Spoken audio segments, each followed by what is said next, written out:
الحمد لله الأول والآخر والظاهر والباطن خلق فسوى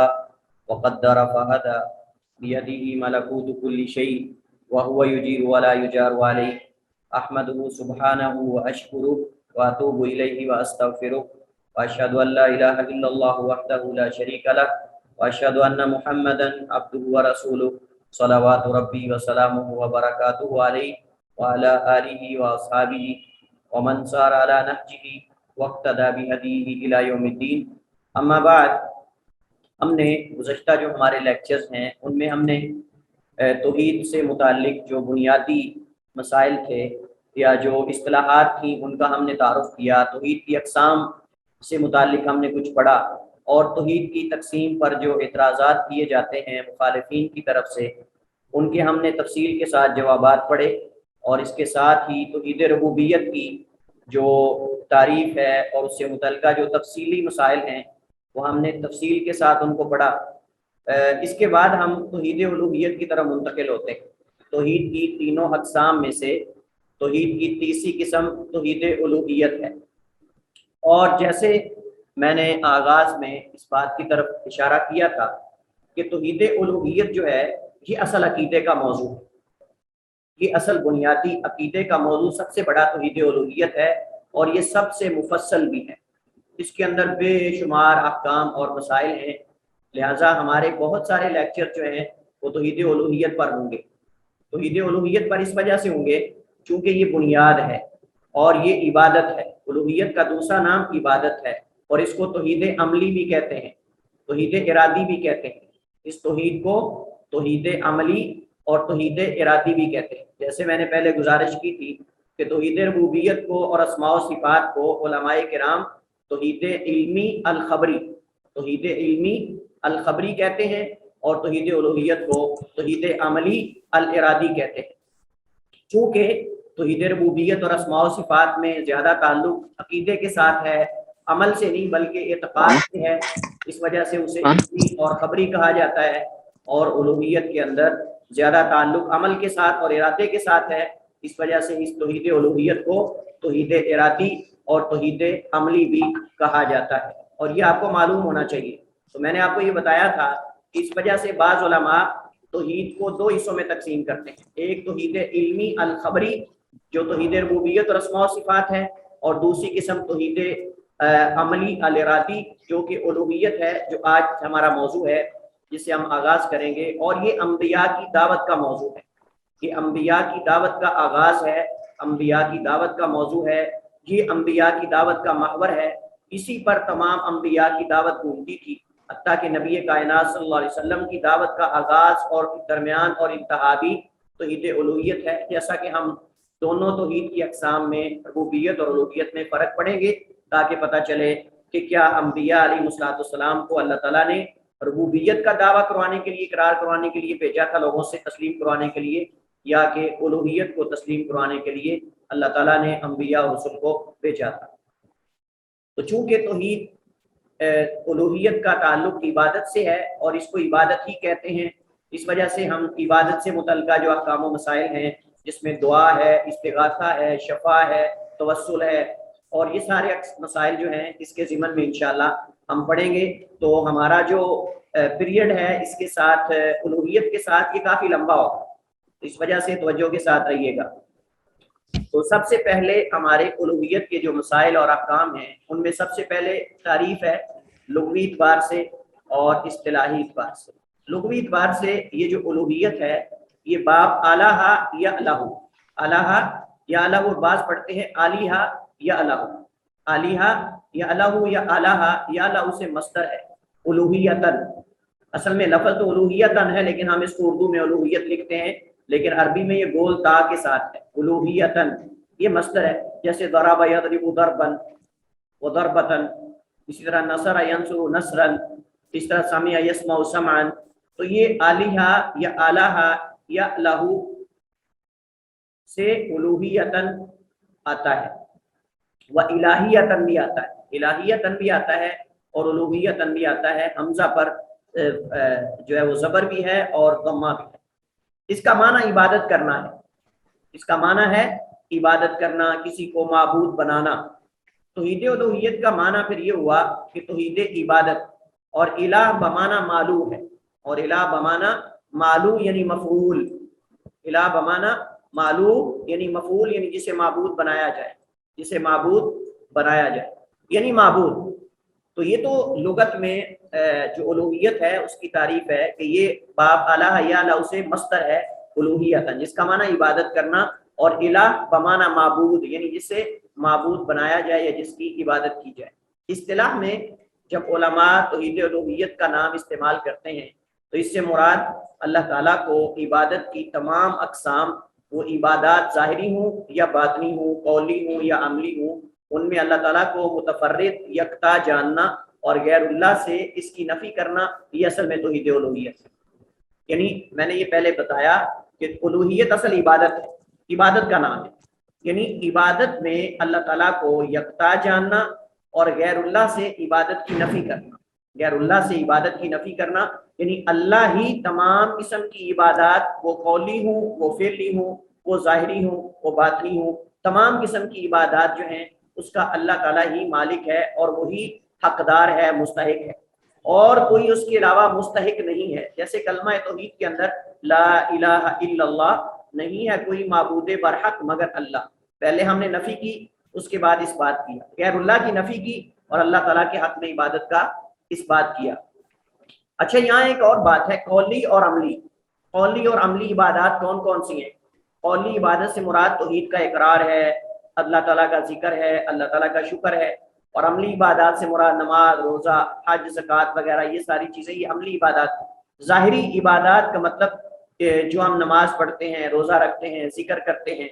दुआ करते हैं, और बातनी इबादत से मुराद दिल से जो इबादत होती हैं, जैसे अल्लाह से मोहब्बत करना, अल्लाह पे तवक्कुल करना, अल्लाह ताला पे यकीन रखना, और इसी तरह अल्लाह ताला से डरना। खौफ का ताल्लुक दिल के साथ है, मोहब्बत का ताल्लुक दिल के साथ है, रजा और उम्मीद का ताल्लुक भी अल्लाह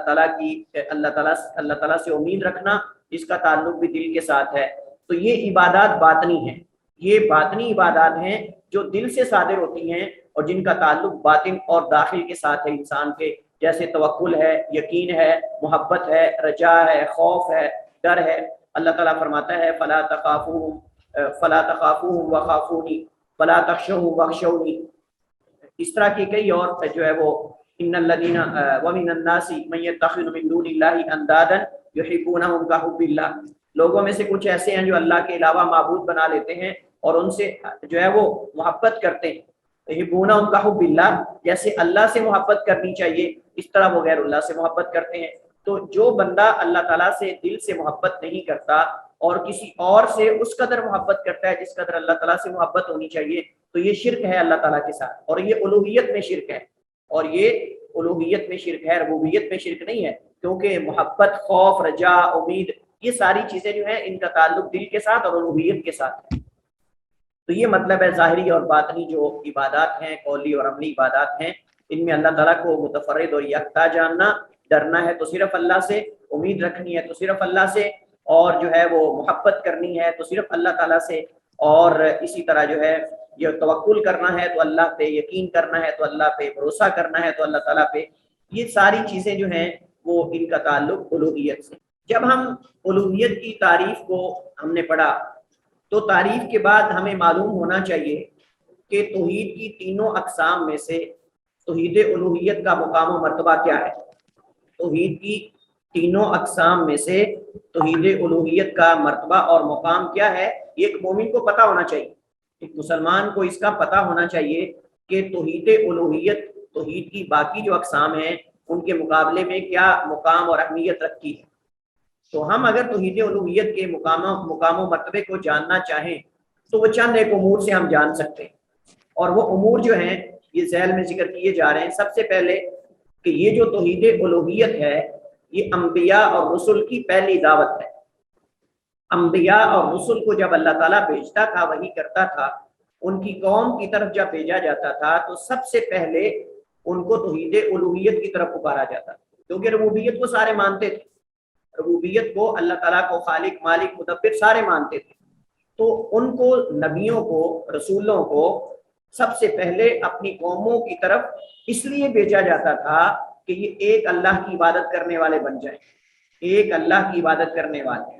بندوں کی عبادت سے نکال کر رب العباد کی عبادت پہ جو ہے وہ لگانا اصل انبیاء کی دعوت ہوتی ہے۔ اس کی طرف انہوں نے اپنی قوموں کو بلایا اور اسی کی وجہ سے انہیں اللہ تعالیٰ نے مبعوث کیا ہے۔ اللہ تعالیٰ نے انبیاء کو اپنی قوموں کی طرف ربوبیت منوانے کے لیے نہیں بھیجا کہ لوگ اللہ تعالیٰ کو رب مان لیں، خالق اور مالک مان لیں۔ یہ ایک شبہ ہے، مغالطہ ہے جو ڈالا جاتا ہے لوگوں کے قلوب و اذہان کے اندر کہ شاید اللہ تعالیٰ نے انبیاء اور رسل کو ربوبیت منوانے کے لیے بھیجا تھا۔ ربوبیت کو مانتے تھے، اللہ تعالیٰ کو رب مانتے تھے، خالق اور مالک اور مدبر مانتے تھے، لیکن اللہ تعالیٰ نے جس مقصد کے لیے تمام رسولوں کو، انبیاء کو بھیجا ہے اور نبی کریم علیہ السلام کو بھی بھیجا ہے، وہ توحید الوہیت کو ثابت کرنے کے لیے، لوگوں سے اللہ تعالیٰ کو معبود برحق منوانے کے لیے کہ تم جن کی پوجا کرتے ہو، جن کی عبادت کرتے ہو، اصل وہ مستحق نہیں بلکہ مستحق صرف ایک ذات اور ایک ہستی ہے جس کو تم خالق بھی مانتے ہو، مدبر بھی مانتے ہو، اور تم جو ہے وہ تم اس کو مالک بھی مانتے ہو۔ اللہ تعالیٰ نے قرآن کریم میں اس بات کی طرف اشارہ کیا ہے کہ انبیاء کی پہلی دعوت اور جس وجہ سے انبیاء کو اللہ تعالیٰ نے مبعوث کیا وہ توحید الوہیت ہے، نہ کہ توحید ربوبیت ہے۔ اللہ تعالیٰ قرآن کریم میں سورہ نحل میں آیت نمبر جو ہے وہ 36 میں اللہ تعالیٰ فرماتا ہے وَلَقَدْ بَعَثْنَا فِي كُلِّ أُمَّةٍ رَسُولًا أَنِ اعْبُدُوا اللَّهَ وَاجْتَنِبُوا الطَّاغُوتَ، اور البتہ تحقیق ہم نے بھیجا ہر امت میں رسول۔ اس کا مطلب یہ ہے کوئی بھی امت نہیں گزری مگر اس میں اللہ نے کوئی نہ کوئی رسول بھیجا ہے۔ اللہ تعالیٰ نے ہر امت میں کوئی نہ کوئی رسول بھیجا ہے، اور اس رسول کا مقصد یہ تھا ان اعبدوا اللہ واجتنبوا الطاغوت۔ اس رسول کا پہلا پیغام، اس رسول کی پہلی دعوت، اس رسول کی دعوت کا محور اور مرکز جو ہے وہ یہ تھا کہ اللہ کے علاوہ تو ان اعبدوا اللہ، صرف اللہ کی عبادت کرو، واجتنبوا الطاغوت، اور اللہ کے علاوہ دیگر تمام جو طواغیت ہیں ان سے بچو۔ طاغوت کسے کہتے ہیں؟ طاغوت ہر اس چیز کو کہتے ہیں جسے اللہ کے علاوہ پوجا جائے۔ طاغوت ہر اس چیز کو کہتے ہیں جسے اللہ کے علاوہ پوجا جائے یا اس کی عبادت کی جائے، اسے طاغوت کہتے ہیں۔ یہ ایک ایسا کلمہ ہے جو تمام ان چیزوں پر لاگو ہوتا ہے جن کی اللہ کے علاوہ لوگ پوجا کرتے ہیں یا انہیں اللہ کے علاوہ اپنا معبود یا اپنا الہ سمجھتے ہیں۔ توحید الوہیت کے مقام و مرتبے کو واضح کرنے کے لیے دوسری چیز وہ یہ ہے کہ اسی کے ساتھ اور اسی کی وجہ سے اللہ نے کتابیں نازل کی۔ اللہ تعالیٰ نے جو کتابیں نازل کی ہیں لوگوں کی رشد و ہدایت کے لیے، وہ اصل میں توحید الوہیت کی وجہ سے۔ اور آپ اگر قرآن کریم کا مطالعہ کریں الحمدللہ رب العالمین سے سورہ ناس تک اگر آپ قرآن کو پڑھیں تو آپ کو قرآن کریم کی آیات کا اکثر موضوع اللہ تعالیٰ کی عبادت اور توحید الوہیت نظر آئے گا۔ اس وجہ سے اللہ تعالیٰ قرآن کریم میں فرماتا ہے وَمَا أَرْسَلْنَا مِن قَبْلِكَ مِن رَّسُولٍ إِلَّا نُوحِي إِلَيْهِ أَنَّهُ لَا إِلَٰهَ إِلَّا أَنَا فَاعْبُدُونِ، اور نہیں بھیجا ہم نے آپ سے پہلے کوئی بھی رسول میں سے مگر نوحی الیہ، ہم نے اس کی طرف وحی کی۔ یہ اس کا مطلب ہے کہ جو بھی اللہ نے رسولوں کی طرف اتارا ہے کتابی شکل میں، صحیفوں کی شکل میں، صحیفے اتارے ہیں یا کتابیں نازل کی ہیں، ان کی دعوت کیا تھی؟ ان کا موضوع مین کیا تھا؟ انہ لا الہ الا انا فاعبدون، کہ نہیں ہے میرے علاوہ کوئی اور معبود برحق مگر میں ہی ہوں، فاعبدونی، اللہ فرماتا ہے میری ہی عبادت کرو۔ فاعبدونی، تو جب میں ہی معبود برحق ہوں تو پھر تم میری ہی عبادت کرو اور مجھے ہی اپنا معبود برحق مانو۔ اب اس سے پتہ چلتا ہے کہ اللہ تعالیٰ نے جتنی بھی کتابیں نازل کی ہیں، جتنے بھی صحیفے اللہ تعالیٰ نے انبیاء علیہ السلام پہ نازل کیے ہیں، جیسے اللہ تعالیٰ فرماتا ہے صحف ابراہیم و موسیٰ، صحف ابراہیم و موسیٰ، اللہ تعالیٰ نے جو ابراہیم کو صحیفے دیے، موسیٰ کو صحیفے دیے، ان کا موضوع توحید الوہیت تھا، ان کا موضوع توحید الوہیت تھا، اور اللہ تعالیٰ نے الوہیت کو منوانے کے لیے ہی ان کتابوں کو نازل کیا ہے، کیونکہ یہ اصل بنیاد اور یہ مقصد۔ تیسری چیز توحید الوہیت کی اہمیت کو جو واضح کرتی ہے، اس کے مرتبے اور مقام کو، وہ یہ ہے، یہی وہ توحید ہے جس کے ذریعے ایک موحد اور ایک مشرک کے درمیان فرق ہوتا ہے۔ یہ بڑی اہم بات ہے کہ الوہیت کی بنیاد پر، عبادت کی بنیاد پر آپ مشرک اور آپ موحد توحید والے میں فرق کر سکتے۔ اگر توحید الوہیت نہ ہوتی تو ایک موحد میں اور ایک مشرک میں فرق نہیں ہو سکتا، کیونکہ سارے اہل مکہ اللہ تعالیٰ کو خالق بھی مانتے تھے، مالک بھی مانتے تھے، مدبر بھی مانتے تھے، اور اصل بات تو الوہیت سے ہے۔ उलूहियत आई तो नबी अलैहि सलाम को जो सादिक व अमीन कहने वाले थे कि आप सादिक भी हैं आप अमीन भी हैं, वो आपके मुखालिफ हो गए, वगरना इससे उनको कोई सरोकार नहीं था। अगर अल्लाह के नबी सारी जिंदगी ये फरमाते रहते, उनको दावत देते रहते कि अल्लाह एक खालिक है, एक मालिक है, एक मुदब्बिर है, तो वो कहेंगे हम तो मानते हैं, हमारा आपसे कोई इस मसले में इख्तिलाफ ही नहीं। लेकिन नबी करीम अलैहिस्सलाम का जो मुशरिकीन से इख्तिलाफ हुआ, वो इख्तिलाफ उलूहियत की वजह से तो था। लिहाजा उलूहियत एक ऐसा पैमाना है, इबादत एक ऐसा मेयार है कि जिससे आप मुशरिक में और तौहीद वाले में फ़र्क कर सकते हैं। एक बंदा अगर जुबान से रोज़ाना नारे लगाता है कि अल्लाह खालिक मालिक और मुदब्बिर है, और रोज़ाना दिल से तस्दीक भी करता है, लेकिन अमली तौर पे अगर वो अल्लाह की इबादत नहीं करता, किसी और की इबादत करता है, और वो ये नज़रिया रखता है कि फ़लाँ वली जो है वो भी दुआ का मुस्तहिक है, उसके सामने सजदा करना ये उसके एहतराम के लायक है, ये उसकी शान निशान है, ये फलां है, इसका मतलब इस बंदे ने तौहीद को समझा ही नहीं, इस बंदे ने तौहीद को समझा ही नहीं। लिहाजा तौहीद उलूहियत एक ऐसा फारिक है, अल फुरकान है। तौहीद उलूहियत इबादत एक फुरकान है, फर्क करने वाली है एक मुवहिद में और एक मुशरिक, और इसी की बिना पर ही आदमी दुनिया और आखिरत में जज़ा व सज़ा का मुस्तहिक ठहरता है। ये तौहीद उलूहियत ही तो है जिसकी बुनियाद पर आदमी जज़ा और सज़ा का मुस्तहिक ठहरता है। क्योंकि अगर हम बात करें सिर्फ खाली जुबान से इकरार की, तो अहले मक्का अल्लाह को एक मानते थे। अगर हम दिल से तस्दीक की बात करें तो फिरौन ने भी तो यकीन कर लिया था कि अल्लाह एक है। फिरौन ने भी दिल के अंदर ये यकीन कर लिया था कि मूसा सच पर हैं और मूसा सच्चे हैं, और जो मूसा दलाइल लेकर आए हैं वो हक में। अल्लाह ताला कुरान करीम में फरमाता है वजाहदू बिहा वस्तैक़नतहा अनफुसुहुम ज़ुल्मन, इन लोगों ने जहादू बिहा, मूसा की जो आयात थी, निशानियां अल्लाह ने देकर भेजा था, उनका इनकार तो कर दिया, लेकिन वस्तैक़नतहा अनफुसुहुम, उनके नफ्स दिल में यकीन कर चुके थे कि मूसा हक पर हैं और अल्लाह ताला मौजूद है। लेकिन उसके बावजूद जब फिरौन मोमिन नहीं बन सका,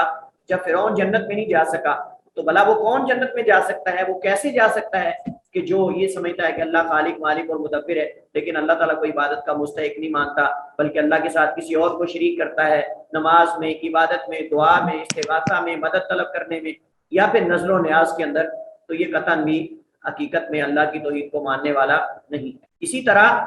जिस चीज़ से तौहीद उलूहियत की अज़मत वाज़े होती है, उसका मुकाम वाज़े होता है,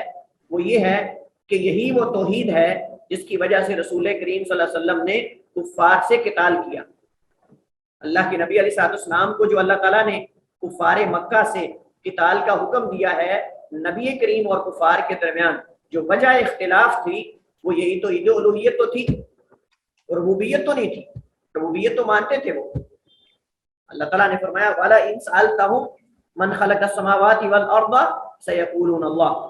नबी अगर आप इन अहले मक्का से पूछें कि किसने ज़मीन व आसमान बनाए हैं, तो ये कहेंगे अल्लाह ने, यक जुबान होकर कहेंगे अल्लाह बनाने वाला ज़मीन व आसमान का।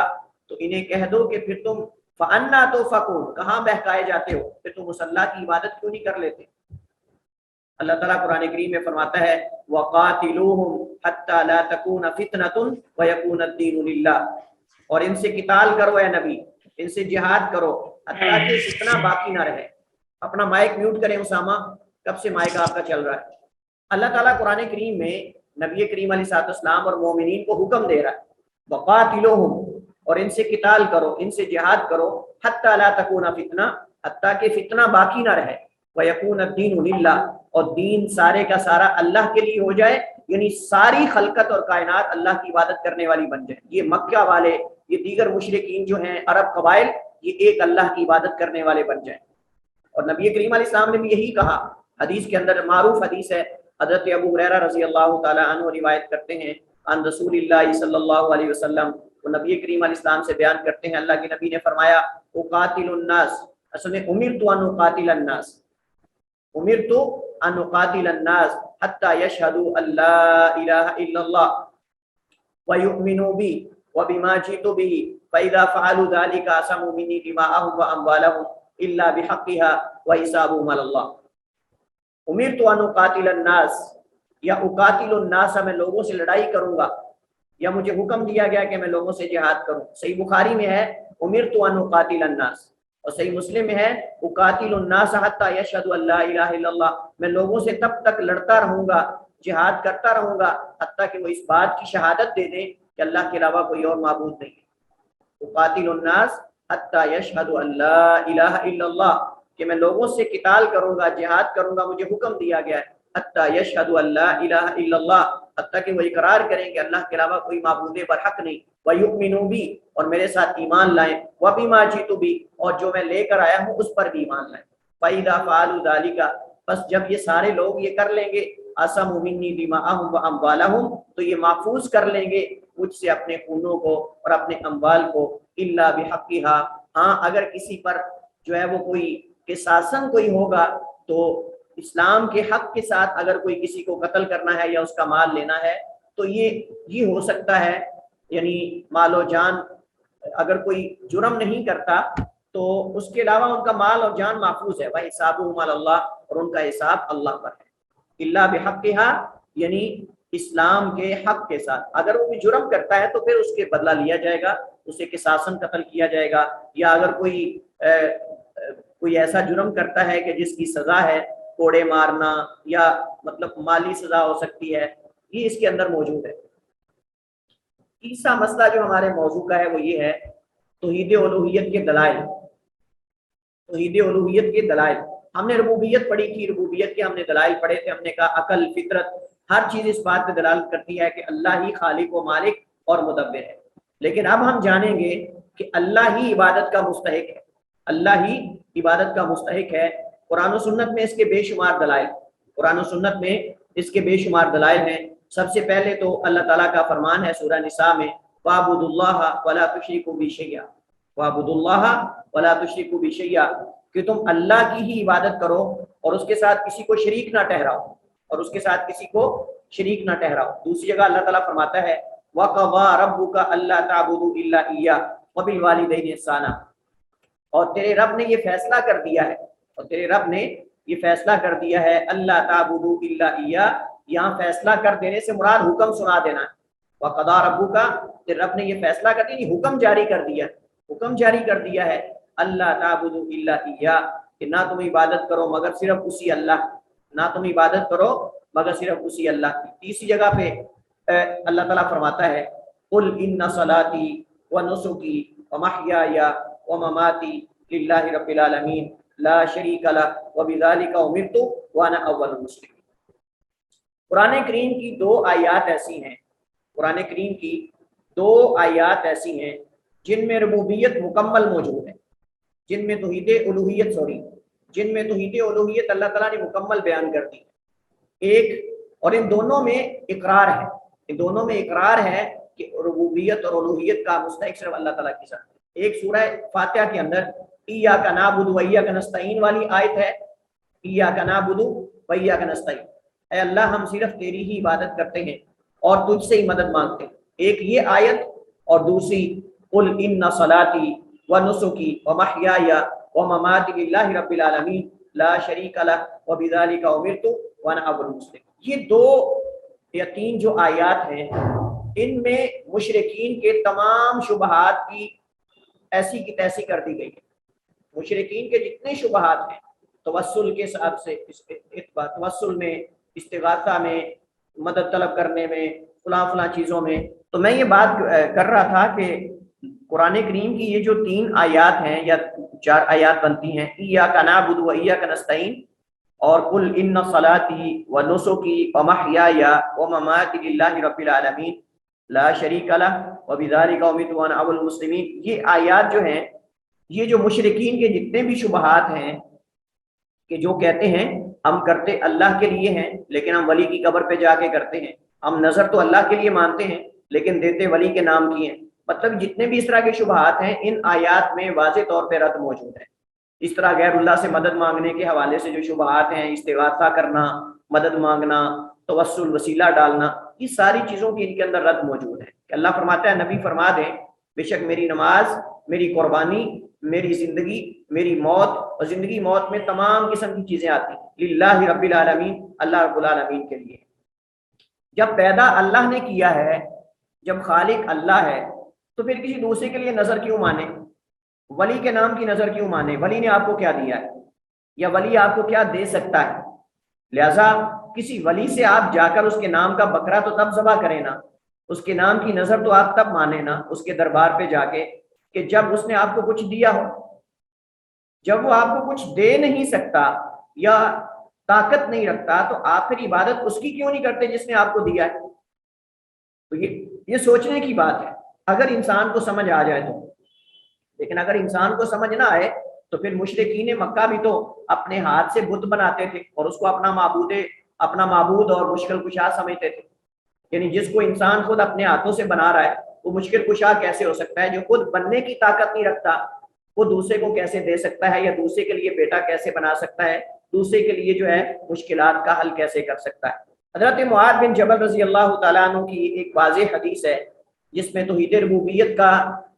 جو ہے وہ اقرار ہے، اور اس بات کی طرف اشارہ ہے کہ جب تک انسان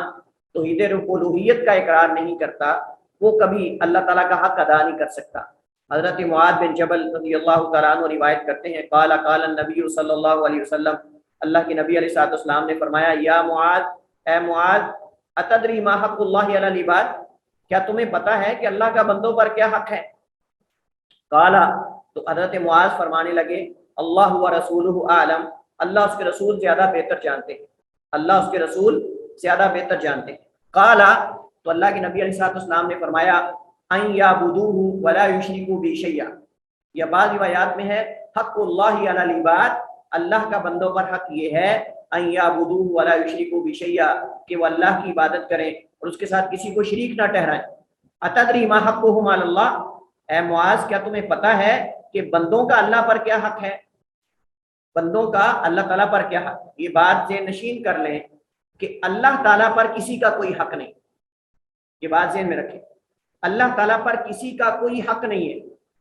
ہاں، اگر اللہ اپنی رحمت سے، اپنے فضل و کرم سے کوئی حق اپنے اوپر لازم کر لے، کوئی بات اپنے اوپر لازم کر لے تو یہ اللہ تعالیٰ کا محض فضل و کرم، بندے کا اللہ پر کوئی حق نہیں، کیونکہ اللہ تعالیٰ خالق و مالک ہے، اللہ نے انسان کو بنایا ہے، تو کیسے ہو سکتا ہے کہ جس کو خود اللہ نے بنایا ہے، جو اللہ کی مخلوق ہے، اس کا اللہ پر کوئی حق ہو؟ اللہ کے تو پہلے احسانات بہت زیادہ ہیں، اللہ تعالیٰ کے تو احسانات پہلے ہی بہت زیادہ ہیں کہ ہم ان کا جو ہے وہ اگر شکر کما حقوق ادا کرنا چاہیں تو ہم ان کا کما حقوق شکر ادا نہیں کر سکتے۔ لیکن اللہ تعالیٰ اپنے خاص رحمت سے کوئی چیز اپنے اوپر لازم کر لیتا ہے، جیسے اللہ تعالیٰ نے ظلم کو اپنے اوپر حرام کیا ہے، جیسے اللہ تعالیٰ نے ظلم کو اپنے اوپر حرام کیا ہے، حالانکہ اللہ اگر ظلم کرنا چاہے تو اللہ کر سکتا ہے، اللہ کے لیے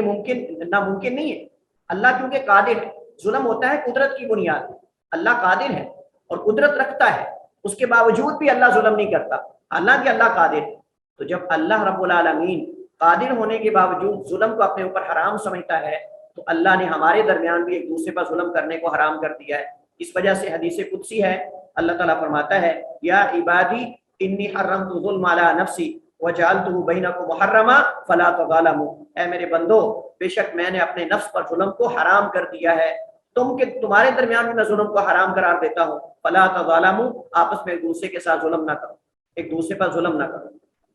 اس وجہ سے اللہ تعالیٰ کی رحمت کے، اللہ تعالیٰ کے عرش کا ٹائٹل جو ہے اللہ کے عرش پر لکھا ہوا ہے، جیسے حدیث میں آتا ہے، ان رحمتی سبقت غضبی، بے شک میری رحمت میرے غصے پر غالب ہے۔ لیکن اللہ تعالیٰ اگر کوئی اپنے رحمت اور فضل سے کوئی حق اپنے اوپر لازم کر لیتا ہے تو یہ اللہ کی رحمت اور فضل ہے۔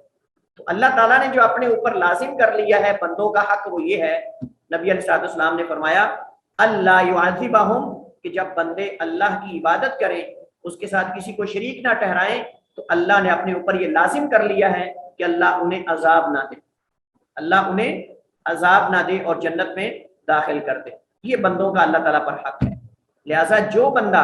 توحید الوہیت کا اقرار نہیں کرتا، اس پر عمل نہیں کرتا، وہ 100 بار یہ کہتا رہے اللہ خالق ہے، اللہ مالک ہے، اللہ مدبر ہے، اللہ سمیع ہے، اللہ رزاق ہے، اللہ وہاب ہے، اللہ فلاں ہے، لیکن اگر جب تک وہ اللہ کو عملی طور پہ معبود برحق نہیں مان لیتا تب تک اس کی نجات ممکن۔ توحید الوہیت کو نہ ماننے والے کا حکم کیا ہے؟ توحید الوہیت کو نہ ماننے والے کا حکم کیا؟ یہ چوتھا مسئلہ ہے الوہیت کے حوالے سے۔ جو شخص توحید کی اس قسم پر ایمان نہیں لاتا وہ اسلام میں داخل ہی نہیں ہوا، وہ اسلام میں داخل ہی نہیں ہوا کہ ہم اس کو خارج کریں، وہ اسلام میں داخل ہی نہیں ہوا، اگرچہ وہ ربوبیت اور اسماء و صفات کو ماننے والا ہی کیوں نہ ہو۔ जितना ज्यादा भी वो अल्लाह ताला की रुबूबियत को मानता है, अल्लाह के नामों सिफात को मानता है, अगर उसने अल्लाह ताला की उलूहियत को नहीं माना तो ये इस्लाम में दाखिल ही नहीं हुआ। अल्लामा इब्न उसैमी रहमतुल्लाह अलैह फरमाते हैं, अगर लोगों में से कोई शख्स इस बात पर ईमान रखता हो कि अल्लाह ही खालिक, मालिक और मुदब्बिर है और वो अस्माए हुस्ना और सिफात उला और सिफात कामिला का मालिक है, लेकिन वो अल्लाह के सिवा किसी और की इबादत करने वाला हो, तो उसे रुबूबियत और अस्मा और सिफात का इकरार नफा नहीं देगा। जो बंदा अल्लाह ताला को खालिक को, मालिक और मुदब्बिर भी मानता है, अल्लाह ताला के अस्माए हुस्ना और सिफात कामिला या सिफात उला को मालिक भी मानता है अल्लाह ताला को, लेकिन उसके सिवा किसी और को इबादत का मुस्तहिक मानता है, किसी और की इबादत करता है, तो उसे रुबूबियत और अस्मा व सिफात का इकरार कभी जन्नत में दाखिल नहीं कर सकता और उसको इस्लाम में दाखिल नहीं कर सकता, क्योंकि खुद अल्लाह ताला ने कुरान करीम में फरमाया है, इन्नहु मन युशरिक बिल्लाह फक़द हर्रमल्लाहु अलैहिल जन्नह व मअवाहुन नार व मा लिज़्ज़ालिमीन मिन अंसार, कि बेशक जिसने अल्लाह के साथ शिरक किया, इन्नहु मन युशरिक बिल्लाह, जिसने अल्लाह के साथ शिरक किया, अल्लाह ताला की इबादत में किसी भी किस्म में इबादत की अक़साम में से, नज़र में, न्याज में, दुआ में, इस्तिगासा में, नमाज में, सजदे में, तवक्कुल में, इसी तरह जो है वो मोहब्बत में, खौफ में, उम्मीद में, किसी चीज़ में भी जिसने अल्लाह ताला के साथ किसी को शरीक किया, फ़क़द हर्रमल्लाहु अलैहिल जन्नह, अल्लाह ने उस पर जन्नत को हराम कर दिया है, व मअवाहुन नार, उसका ठिकाना, उसकी जगह आग है, व मा लिज़्ज़ालिमीन मिन अंसार, और नहीं है ज़ालिमों का कोई मदद करने वाला। पांचवा मसला हमारे तौहीद उलूहियत में हमारे पास वो ये है कि उलूहियत और रुबूबियत में आपस में ताल्लुक क्या है, रुबूबियत और उलूहियत का आपस में ताल्लुक क्या है। जैसे मैंने पहले इशारा किया था वो ये है, तौहीद रुबूबियत और उलूहियत के दरमियान शमूलियत और लाजिम होने का ताल्लुक है, शमूलियत और लाजिम होने का ताल्लुक है, क्योंकि रुबूबियत का इकरार करने से उलूहियत का इकरार लाजिम आता है। जैसे हम पढ़ चुके हैं, रुबूबियत को मानने से लाजिम आता है कि बंदा उलूहियत को भी माने, क्योंकि जिसने उलूहियत को नहीं माना गोया कि उसने रुबूबियत को भी नहीं माना। तो रुबूबियत मानना पहला मरहला है, और इसका लाजमी नतीजा ये है कि बंदा उलूहियत को भी माने, क्योंकि जब वो अल्लाह ताला को खालिक, मालिक, मुदब्बिर मानता है तो उसको मसला क्या है, क्यों नहीं मानता अल्लाह को इबादत का मुस्तहिक, किसी और को अल्लाह के साथ शरीक क्यों नहीं मानता, किसी और को अल्लाह ताला के साथ शरीक क्यों करता है, जबकि वो इस बात पे ईमान रखता है कि पैदा करने वाला खालिक और मुदब्बिर अल्लाह है, नफा नुकसान का मालिक अल्लाह है, देने वाला, लेने वाला, जिंदा करने वाला, मौत देने वाला अल्लाह है, तो फिर वो उस अल्लाह की इबादत क्यों नहीं कर रहा, इसको मसला क्या है। तो रुबूबियत का इकरार करने से उलूहियत का इकरार लाजिम आता है, और यह है लाजिम होना। तो जिसने पहली तौहीद का इकरार किया, लाजिम है कि वो दूसरी का इकरार करे, और जिसने उलूहियत को मान लिया, उलूहियत का इकरार कर लिया, उसने गोया कि रुबूबियत का इकरार कर लिया, क्योंकि रुबूबियत पहला है, उलूहियत बाद में है, और जिसने उलूहियत को मान लिया उसने रुबूबियत को भी मान लिया, क्योंकि अल्लाह की इबादत इसी वजह से कर रहा है कि वह अल्लाह को खालिक और मालिक और मुदब्बिर मानता है। इतने ज्यादा ये मसले में इस वजह से उलूहियत में जिक्र कर रहा हूँ ताकि रुबूबियत और उलूहियत का मसला वाज़ेह हो जाए और इनमें फर्क वाज़ेह हो जाए, और आपके लिए ये बिल्कुल मसला जो है वाज़ेह हो, इसमें किसी किस्म का इश्काल ना हो। इस वजह से ये सारे मसाइल इसके ज़िमन में हम पढ़ रहे हैं। तो इस एतबार से रुबूबियत को मानने वाला उलूहियत को मानेगा तो रुबूबियत का फायदा होगा, लेकिन उलूहियत को मानने वाला रुबूबियत को मान रहा होता है, उसको रुबूबियत को अलग मानने की जरूरत नहीं, क्योंकि उलूहियत अल्लाह की इबादत तब ही वो कर रहा होता है जब वो अल्लाह को रब मानता है, खालिक और मालिक मानता है। जो अल्लाह को रब, खालिक और मालिक नहीं मानता वो इबादत नहीं करेगा, अल्लाह की इबादत वही करेगा जो अल्लाह को खालिक, मालिक और मुदब्बिर मानता है। और जो गैरुल्लाह की इबादत करते हैं, गैरुल्लाह से दुआ करते हैं, वो भी इस वजह से करते हैं कि वो ये अकीदा रखते हैं कि ये देते हैं, ये अता करते हैं, ये मार भी सकते हैं, जिंदा भी कर सकते हैं, ये दे भी सकते हैं, छीन भी लग सकते हैं। बाबा टांग तोड़ देता है, अगर 11वीं ना दी 11वीं वाले की तो पीर अब्दुल कादिर जिलानी भैंस मार देगा, पीर अब्दुल कादिर जिलानी मकान गिरा देगा, कोई नुकसान हो जाएगा बाबे के दरबार पे अगर नजर पूरी ना की, अगर हर साल बकरा ना दिया काले रंग का तो फलां हो जाएगा। इसका मतलब वो उस पीर को, उस बाबे को, उस वली को नफा नुकसान का मालिक समझता है जैसे अल्लाह को समझता है, और यही तो असल में शिरक है, और ये मुशरिकीन मक्का का शिरक है, इससे कम तर शिरक नहीं है, बहुत बड़ा शिरक है ये अल्लाह के साथ, कि आप वो जो अल्लाह के बारे में अकीदा था वो आपने गैरुल्लाह को दे दिया, और आपने कहा कि जैसे अल्लाह ताला جو ہے وہ نفع نقصان کا مالک ہے، ایسے یہ ولی جو ہے یہ بھی نفع نقصان کا مالک ہے۔ اگر آپ نے اس کے نام کی نظر نہ دی تو آپ کا نقصان کر دے گا۔ اولیاء اللہ نقصان کرتے ہیں لوگوں کے۔ اگر ہم یہ بات کر دیں ہم گستاخ ٹھہریں، لیکن اگر یہ باتیں کرتے ہیں کہ ولی ٹانگیں توڑتے ہیں، بھینس مار دیتے ہیں، مکان گرا دیتے ہیں، یہ اولیاء کی توہین نہیں ہے، یہ اللہ کے ولیوں کی توہین نہیں ہے۔ تو لہٰذا جس نے الوہیت کا اقرار کیا اس نے ربوبیت کا بھی اقرار کیا، کیونکہ الوہیت ربوبیت کو شامل ہے، اور جو بھی اللہ کی عبادت کرتا ہے وہ اسی وجہ سے کرتا ہے کہ اللہ خالق مالک اور مدبر ہے۔ آخری مسئلہ ہمارے موضوع سے متعلق وہ یہ ہے توحید ربوبیت اور الوہیت میں فرق کیا ہے۔ تو اس میں کئی چیزوں سے ہم فرق کر سکتے ہیں۔ نمبر ایک، مشتق ہونے کے اعتبار سے ربوبیت جو ہے یہ رب سے مشتق ہے، ربوبیت یہ رب یرب رب سے مشتق ہے، جبکہ الوہیت الہ یا الہ سے مشتق ہے۔ تو ایک لغوی اعتبار سے یہ مشتق ہونے میں فرق ہے، جو ربوبیت کا مادہ ہے وہ رب ہے رابا، اور جو الوہیت ہے وہ